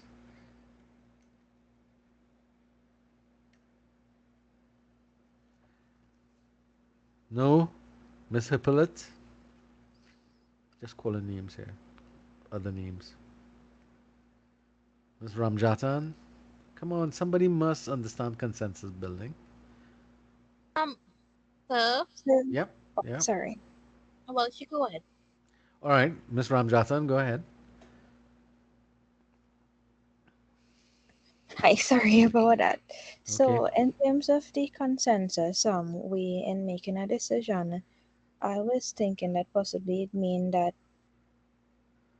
you have, I believe, a certain questions, and you see who picked the most. Oh, that sounds a lot like voting. All right. Okay. I see Bishop has his hand up. Yes, Bishop. so I just throwing out something. It could Oh, be that, like, as a leader of a certain group, let me just say, you you you acknowledge everybody's views and you come up with either idea or like you make a decision based on something that could appeal to the whole group instead of picking one side now. So probably we could compromise on something. That right. way everybody will feel included.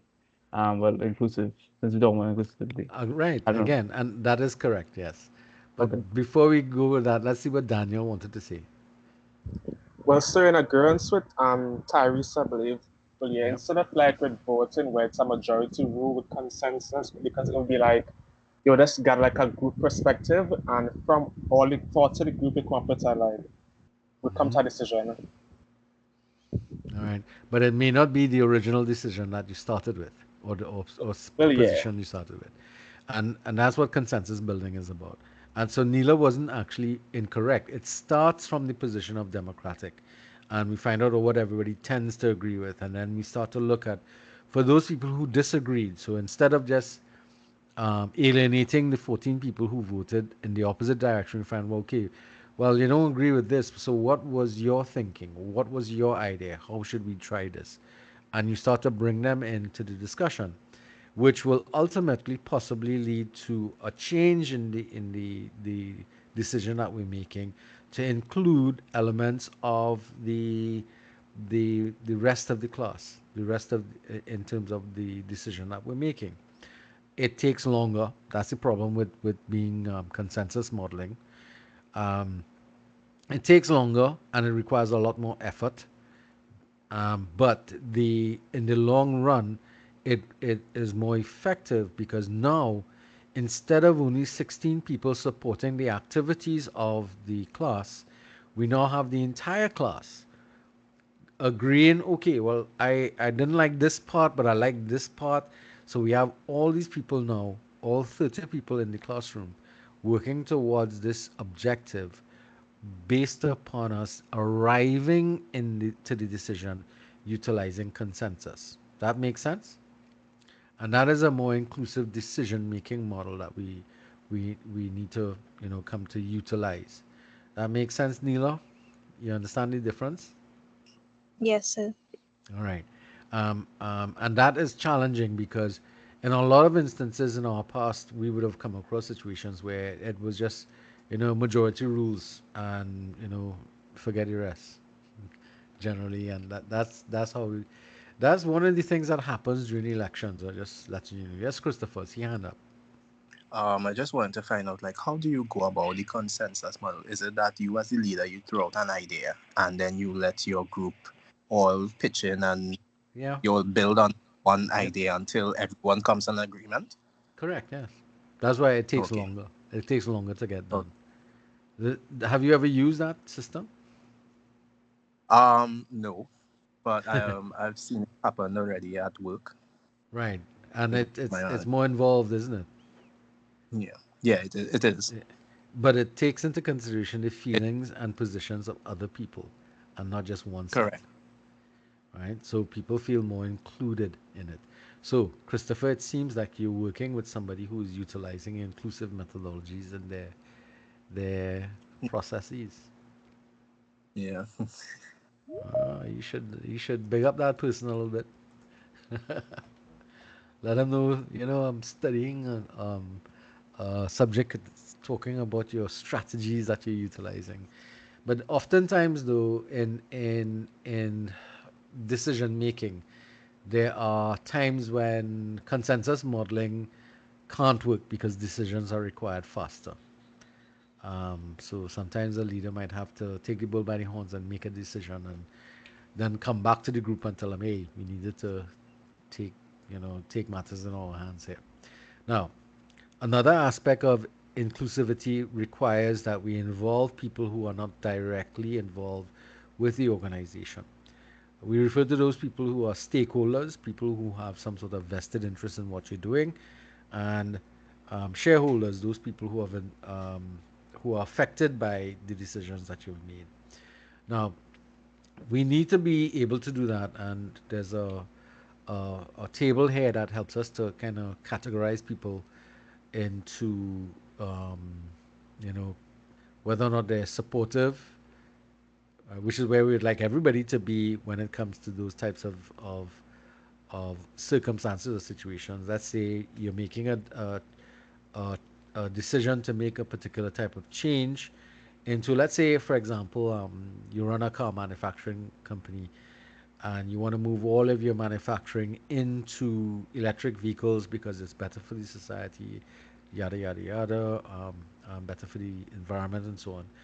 So your stakeholders and shareholders who are outside of the organization, um, you want them to be in this supportive region, but you're going to find that they will fall into other areas for those people who, they'll have high levels of opposition and it's critical to them in terms of their degree of importance to them, and they become highly antagonistic and therefore will put up barriers to these changes that you're trying to make.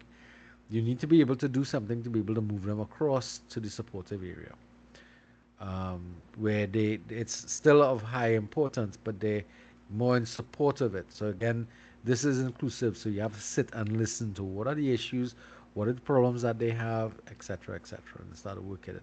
So this is just a method of evaluating shareholders and stakeholders to be able to categorize them for management purposes.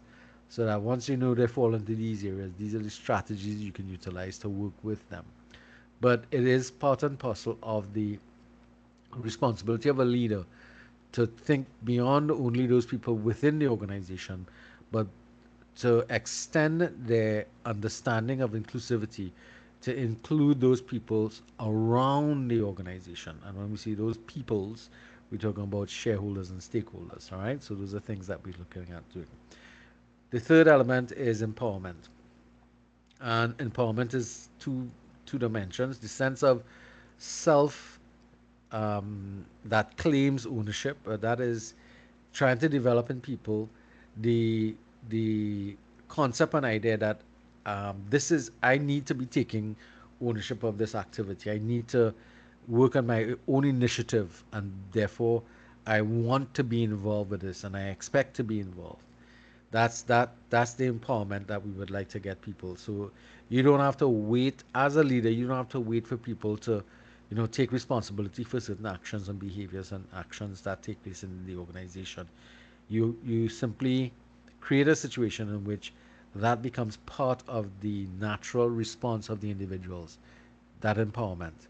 The second element helps to support that is to create the environment that promotes that type of behavior, that promotes that type of initiative by reducing the kind of barriers that are set up in organizations that block that particular thing, especially those conditions that are negative in its approach to people who take initiative. Some of you may have had experiences in trying to use your initiative to do certain things in the various environments that you're working with: home, school, work, whatever social groupings you're with, and you kind of get frowned upon by the leadership. That does not make for an environment that would encourage people to want to claim ownership and empowerment. The concept of empowerment is that the model is really saying that leaders need to empower individuals within the organization so that they themselves become leaders for the future. It's almost like succession planning. Empowerment means to create the desire in individuals in the organization to want to take responsibility and take charge of certain things or certain aspects, with the eventual outcome of taking over the organization from you. Um, and it is your responsibility as the leader to help create an environment that encourages that type of behavior. That is the nature of what empowerment is really going to be about. And it's something that some leaders find challenging because oftentimes when you empower people within your organization, they may challenge decisions that you make, and some leaders are uncomfortable with that thing and may actually block that type of activity. It's just not something that you the model here we're talking about is saying that we should be doing. We should be encouraging people to want to take responsibility and eventually claim leadership in the organization. It doesn't mean that they're going to throw you out and that kind of stuff. It simply means that you've prepared enough individuals within the organization who would be strong contenders to take over leadership, not necessarily in some sort of coup type activity, but in a manner in which there's a natural transition into new leadership without, the usual sort of dislocation that takes place in organizations when there are changes in management and executive leadership. Lots of organizations suffer from that, especially those organizations where leadership is a type of maximum approach to things. All right. So obviously, the empowering environments don't have um, uh, this heavy emphasis on failure and mistakes and punishment. So again, as we talked about before, Lizanne had talked about this. The removal of corporal punishment is one of those things that I mean, I don't know if any of you all have ever looked at the evolution of how businesses worked. But workers, if they in a long time ago, workers could have been punished by their employers if they did something wrong. And it's not too far back in the past. Just letting you know here. And there have been companies in Trinidad where the owner will beat an employee for making a mistake, as if they're some kind of child, you know. And here you're talking about big men, huh? And that type of activity taking place simply because they there's no form of empowerment taking place in those circumstances. You have people who are, you either do it the way I tell you, or you leave here. So there's that other kind of environment that you can create. A very negative environment, a very dictatorial type of environment. That is not what relational leadership is all about. It's about allowing people to take responsibility both for their failures and for their successes. Huh? It's important that you're not going to punish somebody unnecessarily for making a mistake if they make a mistake. All right. Again, it has to do the same attitude towards learning. We don't learn things once and done. Of course, if there's have high cost to the failure, then of course there may be some sort of repercussion, but it can't be the end all and be all of things. And unfortunately, lots of organizations run or leaders behave in that manner. If somebody does something and they fail, the expectation is that they retire from the organization or leave the organization. So really horrible situations that we talk about. All right, now there is a group that has to do power and influence, and they're going to deal with the root of where power comes from.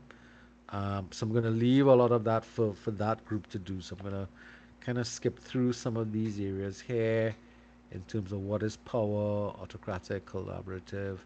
So I leave all of these sources of power. I'll leave all this for the group to deal with.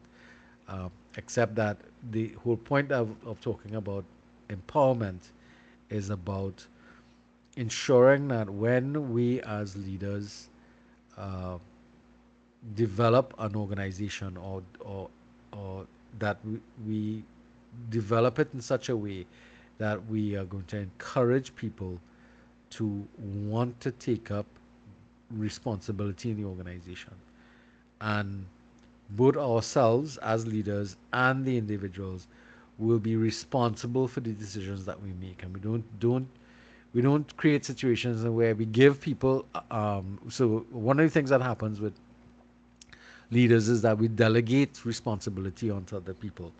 Now the problem with delegation is that you could delegate the activity, but you can't delegate the responsibility. So this oftentimes happens a bit though. We give over um, to people the responsibility of creating something or doing something, and we withdraw support for it.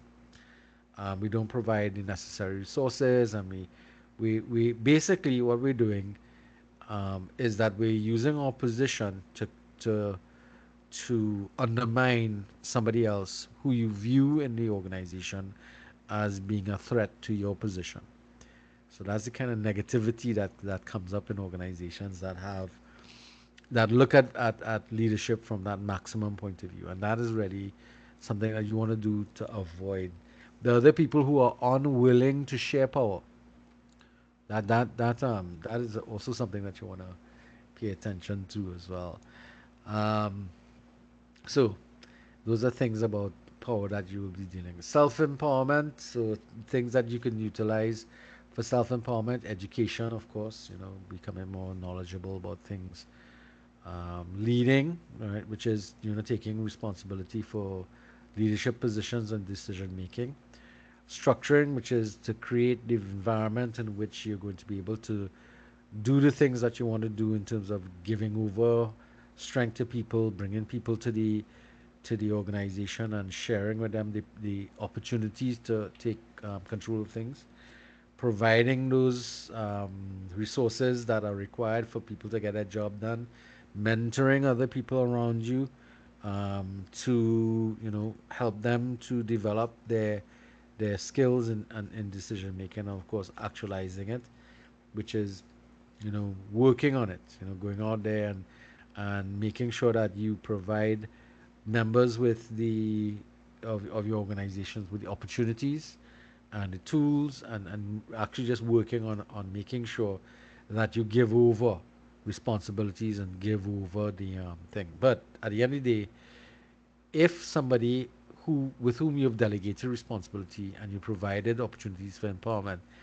they fail at a particular task, you don't let that person sink or float by themselves. You take responsibility with them and we say, listen, it's my fault. This wasn't done. I simply probably didn't pay enough attention to what was going on, but you have to take the responsibility and not let the person that you're working with to develop their sense of entitlement and empowerment, to bear the brunt of the repercussions of some form of failure that takes place. Of course, that's something that teachers often need to be thinking about, and that when students fail exams, what does it mean?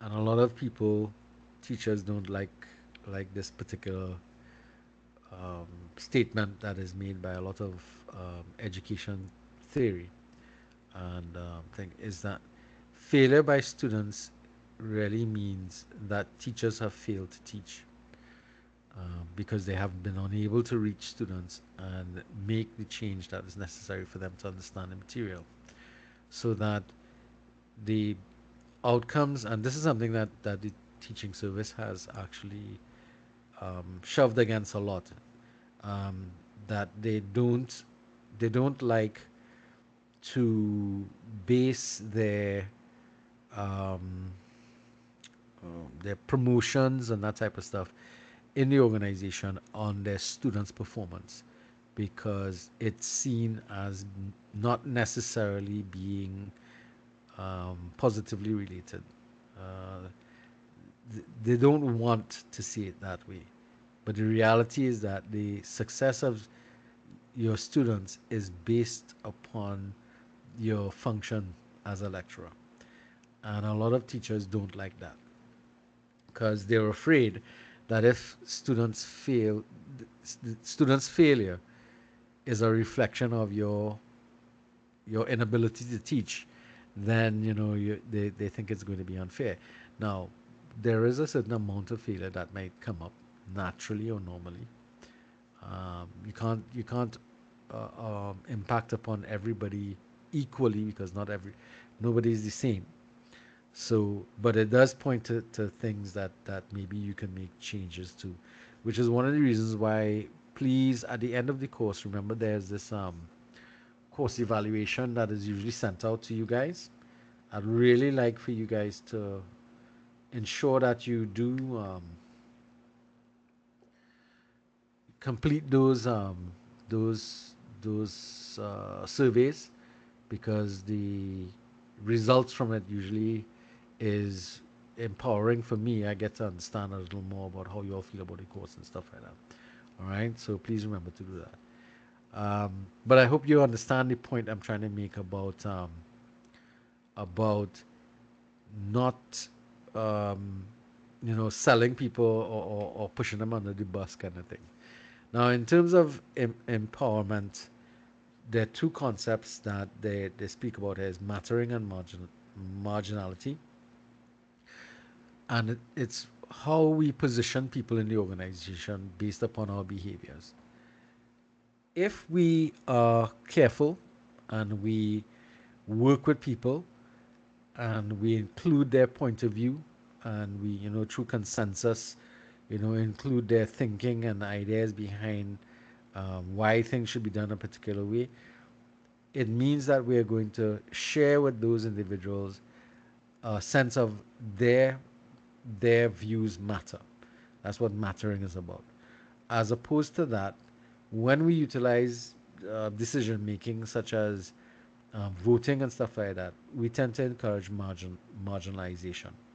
So, as a leader, and if we are encouraging empowerment, we have to make people matter, and we have to make them feel that they matter, and not not make them feel as if they're on the margin. Because if the more people in the organization who feel they're on the margin, the less invested they are likely to be in the organization. So this is important as a leader that you have to pay attention to. Everybody matters. Everybody's position matters because it impacts upon their willingness to work with you to achieve the goals that you've identified as the shared goals of the organization. If too many people are marginalized by your behavior and by your actions, you're not going to achieve the relational leadership goals. That makes sense? All right. Oftentimes in organization, people who are on in what we refer to as marginal jobs, like for example, cleaning staff and janitorial staff tend to be marginalized by the the majority of the staff because they see them as being less qualified, um, involved with the dirty aspects of the organization, like cleaning bathrooms and that type of stuff, and their behavior from the rest of the staff to the custodial staff, that interchange of, they're not human almost, they're nasty, they're dirty, that behavior is unbelievably bigoted type of behavior, but it's part of the inclusivity that we're talking about as well. You can't marginalize those individuals because without their actions, your functionalities in other areas of the organization will suffer. All right, and that's something that a lot of organizations and a lot of leaders fail to recognize. Everybody in the organization matters. Everybody. All right, and that is a real problem, especially with leaders in organizations that are highly successful. They have a tendency to marginalize people on the fringes of their organizations or on the fringe of an organization, and it's a really unfortunate thing that I see happening around us, and it's something that the relational leadership model is trying to indicate to people you have to pay attention to those things. All right. Again, of course, the creation of empowering environments is critical. You need to put all things in place to try and make sure that the individuals and the environment in which you're operating encourages empowerment and is something that happens on a regular basis. You're not doing things to make people um, get excluded from the environment or to feel marginalized. So those are the things that you need to work on. Have we spoke about delegation already? You want to be setting people up when through those types of activities where people with leadership positions in an organization set up people below them to make them look like they're not efficient, just to make themselves look better. That type of petty politics that takes place is also going to be problematic. All right, so here we come to the other element, the ethical element. At the end of the day, basically what we're saying here is that all decisions made in the relational leadership model have to be ethical in their decision making. They have to be at the highest standards. Um, the problem with ethics and ethical values is that they change over time. Um, they have a tendency to be based upon very similar concepts or very similar experiences. So most of us will have a lot of our ethical values developed out of our relationship with church or religion, and that may create problems in an organization that is trying to work in a more more worldly type of activities, and it creates some sort of problems where there may be some challenges to the individual stepping into leadership situations where some of the values that they hold as being very important have a tendency to be a little questionable where in the place that they're going to. This is especially in terms of things like things about sexuality and such like that. Those ethical values can come across as being biased and discriminatory. So those are things we have to be wary of. But at the end of the day, the model is saying that we ought to be ethical in our decision making, ensuring that what we're doing is for the better, for everybody's benefit, and not just for the benefit of any one individual or one group of individuals, as opposed to others. And that is the, at the end of the day, that's the nature of what, or the crux of ethicals. This ethical decision making is so important. We have two chapters that are going to deal with this. There's chapter 6 from the Exploring Leadership text, and chapter 6 from the DAF textbook. There are two chapters, so we're going to cover this twice. So there's a lot of things about ethics and ethical behavior and the impact that it can have. It's going to be important for us to pay attention to those things. All right. Um, and we need to understand that it be, again, remember I spoke about the context in which this course was developed. It is based upon that whole ethical dilemma that we face. So there are some rules about decision making that that are going to be covered in relation to this. So we'll start to look at that from when we look at those chapters. So let's make sure there's nothing critical, values driven that I'm leaving out, because all of this stuff will be covered under those two chapters that two different groups will be dealing with. In fact, part of your midterm involves ethics and ethical decision making. When we get to that question, after we finish those particular chapters, I'll go through that with you guys. All right. Um, Morals.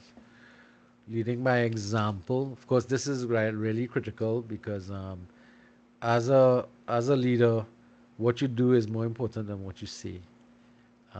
Because the best way to teach people is by modeling the behavior that you want to see. And those are things that you really do have to pay attention to. When people are coming early to work, then you have to be there early at work. When I'm dressed in a particular manner, then you have to dress in a particular manner. You know, those are simple things, but there are other things. You want to be respectful to all people, and courteous to staff and clients and customers. Then you have to walk that talk. You can't expect something of other people that you're unwilling to do yourself. So those are the things that basically um, that we have to pay attention to. That's why we talk about leading by example. All right. Let's see anything else from this section that we need to deal with. All right. So we come to the last element. All right. Leading with integrity is not a neat and tidy process, yet is probably the driving force that allows leaders to continue in their capacities. That's true, because nobody's going to follow you if your integrity is questionable. At least they're not going to follow you in an honest manner. All right.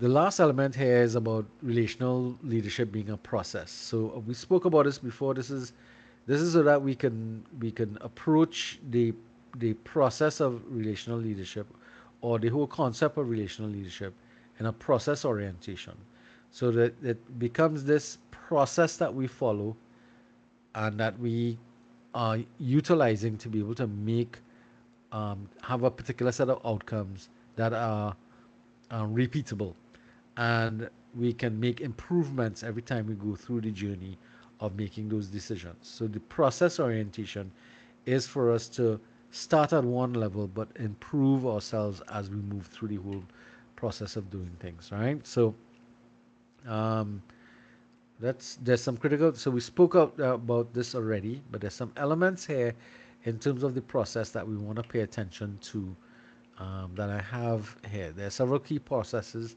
essential to relational leadership model. And the first one is meaning making, and we talked about this when we talked about mattering and marginalization.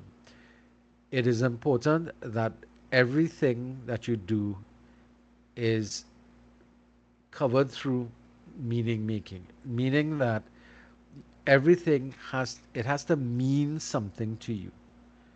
All right. Processes that they talk about here: collaboration, reflection, feedback, civil confrontation. That's an interesting um, phrase there. Community building, and a level of profound understanding called meaning making. If what you're doing doesn't mean anything to you, then it's not going to matter. So we have to make sure that what we're doing means something. Then we'll be invested in it. We'll have an interest in making sure that it's going to be something that's important to us. If it's not important, then we're not going to pay a lot of attention to it. All right? Process oriented means being aware of the dynamics of the people that you're working with. You want to be aware of how you are doing things with other, and this is something that you're going to be dealing with because there's a chapter on teams and groups. And part of your midterm exercise is going to ask you to evaluate how you have treated with teams and groups in the past. All right, so those are things that you're going to be paying attention to in terms of your own processes. And you're going to have to reflect upon how have you done things in the past in relation to what the theory says, and how might you change things moving forward. All right. How many times do we ask this question in our lives? This is part of trying to evaluate why we're doing certain things. Why do we do things this way, and is there a better way that we can deal with it? Now, this happens a lot with new employees coming into an organization.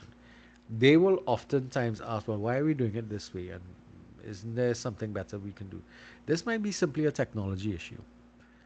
Somebody might be coming into organization, like for example, I think Lizanne talked about this. Um, she understands things from her perspective and should be bringing that perspective to the group. But if the group is coming from a more mathematical, statistical point of view, then they're incapable of seeing it from your perspective. So it's important that the leadership in the organization shares the idea that her perspective is as important as the other person's. And this is something that happens a lot in I've found it happens a lot in that some people think the science is more important than the human activities, and other people say the human activities is more important than the science. And that is something that is an ongoing argument between people who are steeped in either the scientific approach to things or the human aspect of what is taking place. And that's going to be a challenge that you have to find a balance to, because both are important, but how do you bring balance in that circumstance or situation? All right, so here we talk about collaboration and cooperation. How we go about developing collaboration and cooperation is an important part of the process. The problem that we face is that we've been trained to believe that competition is the best way to get things done. We could see that in terms of capitalism. Um, for those of you who may not be economic um, or have a background in economics, capitalism is a system of running the economy through which the capitalist who's able to extract the maximum profit in the market will be the ones that would be the successful ones. People who are not able to maximize profits or who are making losses will eventually fall away. So therefore, the competition is supposed to bring the best to the top. As we can see, that doesn't necessarily work. Similarly, you have so we see that in sports, we see that in the way our legal system is set up. We also see it in the way our political system is set up.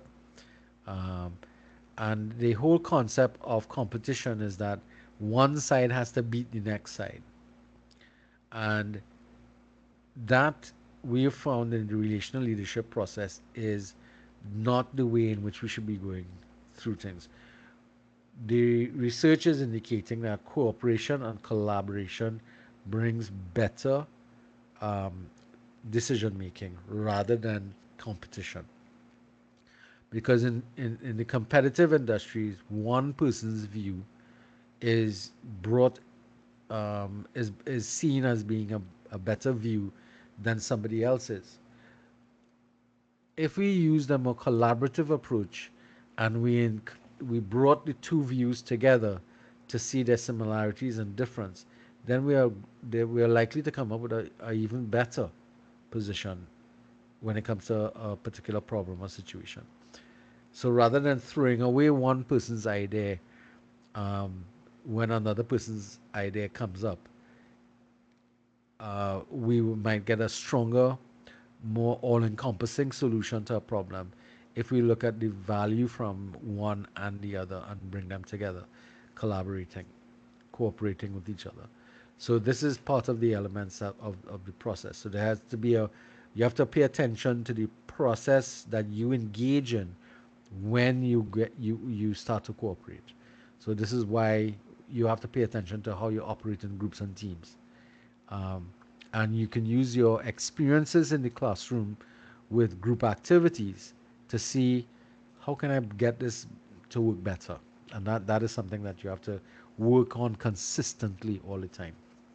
And we have to stop thinking about the competitive nature of things as opposed to focusing more on the collaborative nature of things. So that'll come up in in that area. So there's a lot about it here. We talked about meaning making. Best thing is that across the board is that this has to mean something to you and it has to mean something to the people in the organization. If we don't have this level of meaning attached to what we're doing, it's not going to matter. And meaning has two aspects. There's the cognitive part, which is the ideas and thinking, and the emotional component, which allows a person to know or understand some world version or representation of things and places that person in relation to the worldview. So it's about the idea and the emotion.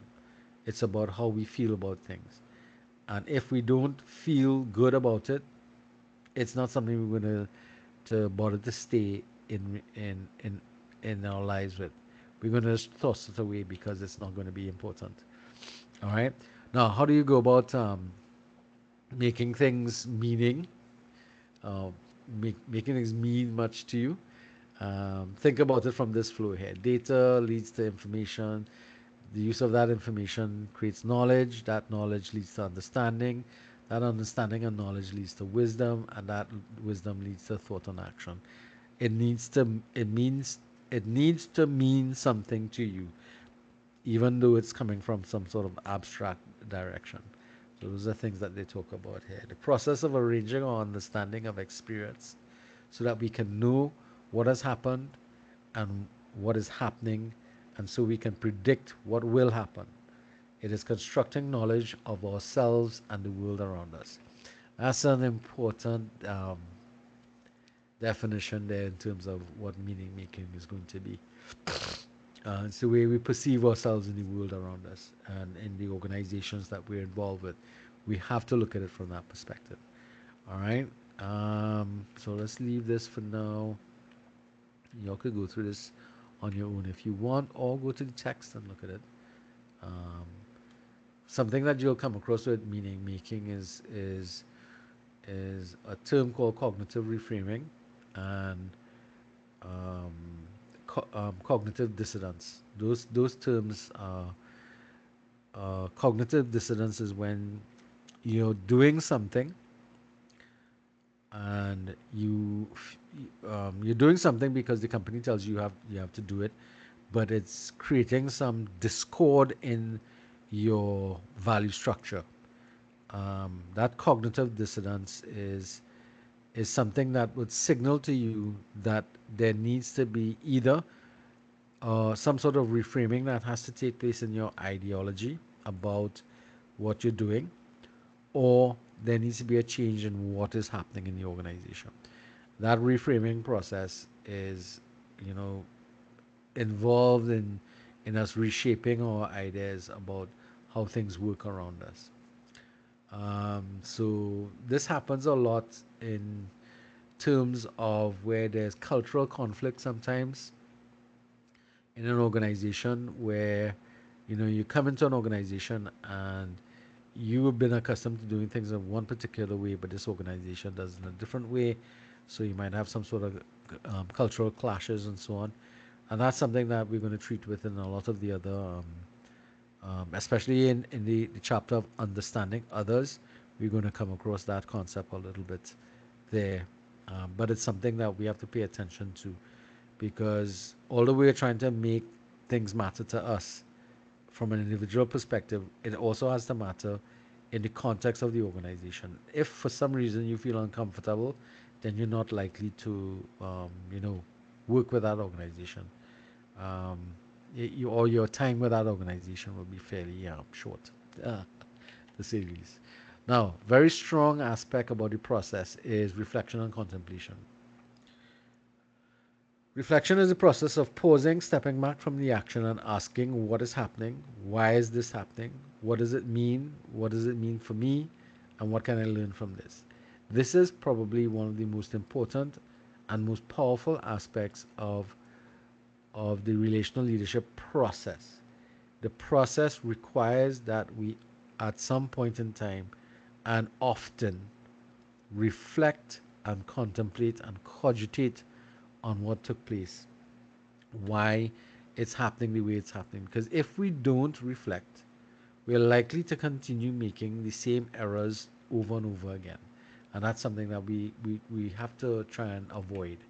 So, contemplation, reflection helps to improve what's happening the next time. Again, there's a whole set of exercises that in this class I'm going to be asking you all to reflect. Your self-analysis assignment is reflection on you as at a major point. The assignments for the midterm is reflection and contemplation on your past activities, and both from an ethical standpoint, from the work that you've done in groups and teams. There's a little bit of reflection on ethical leadership models. Those things are important for you guys to spend time on doing. Why are we doing the things we're doing? If we don't spend time evaluating what we've done, we're likely to continue making the same mistakes over and over. For instance, how many of you all have ever reflected on the relationships that you've had in the past to those that you've had in the future? And here we're talking about significant relationships. Have you sat down and thought about and gone through what you did in the past with other people and the possibility that you're repeating the same kind of actions again? Simply because you haven't taken any time to kind of reflect on what you've did in the past. And it could be from a romantic point of view, a business point of view, or just simply your friendships outside there that you've let fall by the wayside and so on. Spend time and reflect upon all aspects of your life. When you do those kind of things, it actually has an impact upon you making making things better in the future. All right, it doesn't happen overnight though. It takes a lot of effort because so much so that organizations at one point in time used to do this on a regular basis. They'd go to a retreat and refresh kind of activity. Anybody here works with an organization that still uses those strategies? They do when they get to the end of a fiscal year or financial year, they may do some exercises with doing a retreat. Anybody? Happens a lot in HR organizations. At least it used to, or HR departments. May not be the entire organization. Kind of, but it used to be a huge exercise in the late 80s into the 90s and the early 2000s. There was a lot of companies, and even the government used to go on reflection and contemplation, cogitation, and thinking about things and trying to get new ideas of how to move forward in life. Those are really going to be important. Um, if we try to do this from that point of view, trying to reflect on what took place, the problem with reflection though is it's expensive and difficult to do in a world in which the pace of action is going to be problematic. All right.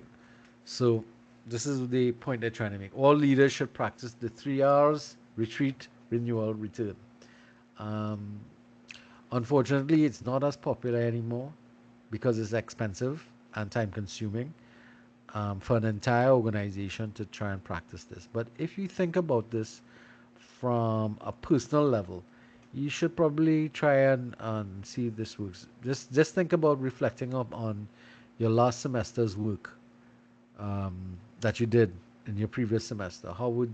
What did you like as opposed to what didn't you like? And it's important to reflect on both what was good and bad, and not only focus on the bad. You have to deal with things across the board. All right, that makes sense. Kind of everybody's following that whole kind of thing. Yes. Okay. Yes, sir. How many of you all engage in this type of reflective activity? Be honest now. Not as often as I should, but sometimes I guess. All right, so you have opportunities in this class for marks to do some reflection. All right, so we kind of come to the end here, and I know it's a lot, and it's not something I want you to go and memorize. And this is about developing skills over time. So it means, therefore, that you need to try and take some time for yourself, work through the concepts. Don't go and memorize these things. It's about something that should eventually become second nature to you. A lot of this will not mean much to you at this point, but by the end of this semester, hopefully, you'd see some sense to it. You could keep the textbook, keep all the elements that we've talked about, and you need to work through the concept if it's something that appeals to you in terms of developing your own leadership potential in the future. It's about something that you should do moving forward. It's not something that I expect will cause some sort of metamorphosis for you immediately, but it's something that hopefully will take some time and will start to impact upon your future behaviors. All right. Any questions about what we looked at so far? This is the link for the e-classroom stuff. Sorry, the video clip that we looked at earlier. All right. Anybody has any questions they want to ask? No, Everybody, wow, everybody's clear, crystal clear. I mean, it's a lot of stuff. So there's a need for you to spend some time and kind of evaluate things along the way. Um, but we'll see how we're gonna go in with that. I think everybody, I've taken note of everybody who came in. A couple of people didn't make it, and so that's it for me in terms of what I'm doing in terms of my teaching for this semester with you guys. Technically, um, next week we'll be having our first set of presentations. So as we spoke to the two groups before, next week we expect to see chapter 4 and chapter 5 being presented.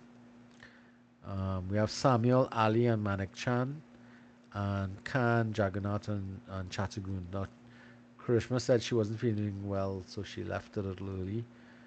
But I've spoken to both groups, and everybody seems to be ready to do what they need to. So next week, I'm looking forward to seeing um, presentations across the board. All right. Any questions about what's due for next week or anything that happened today? No? All right. So let me stop the recording.